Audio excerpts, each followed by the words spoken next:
अब हम बढ़ते हैं अगले अधिकार की तरफ। अक्सर हम देखते हैं कि बैंक वाले आते हैं कि सर आप हमसे इंश्योरेंस पॉलिसी ले लो, हमसे म्यूचुअल फंड ले लो। कई बार हमको फोर्स करते हैं किसी ना किसी तरीके से।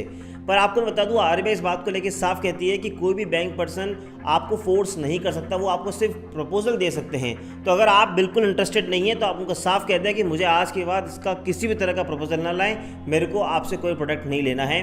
क्योंकि कई बार वो आपको इन्फ्लुएंस करके या फोर्स बना के या कोई ना कोई बात का फ़ायदा उठा के वो आपसे ज़बरदस्ती वो अपना प्रोडक्ट बेच देते हैं, जिसमें हमें बाद में काफ़ी नुकसान उठाना पड़ता है।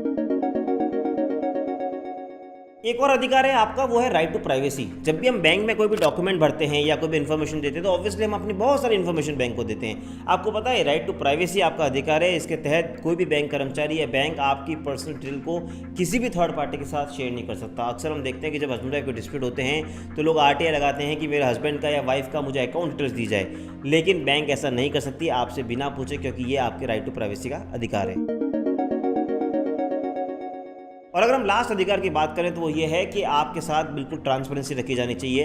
यानी कोई भी बैंक आपसे डॉक्यूमेंट साइन करा रहा है या कोई भी आपको प्रपोजल दे रहा है तो आरबीआई कहती है कि आप जनता से एक्सपेक्ट नहीं कर सकती कि वो आपकी हिडन टर्म्स एंड कंडीशंस पढ़ें। तो आपके डॉक्यूमेंट्स और कॉन्ट्रैक्ट जो होने चाहिए वो बहुत सिंपल और प्लेन लैंग्वेज में होने चाहिए। इसलिए अगर आपको कभी कोई बात समझ में नहीं आए तो आप उनसे रिक्वेस्ट कर सकते हैं मुझे इसको मेरी लैंग्वेज में बताया जाए और मुझे सिंपल भाषा में बताया जाए, ताकि वो आपको पूरा अच्छे से एक्सप्लेन करेंगे। तो अगर आप ये अपने अधिकारों से जागृत है ना, तो कोई भी बैंक कर्मचारी आपके साथ किसी भी तरह की असुविधा आपके साथ कारित नहीं कर सकता।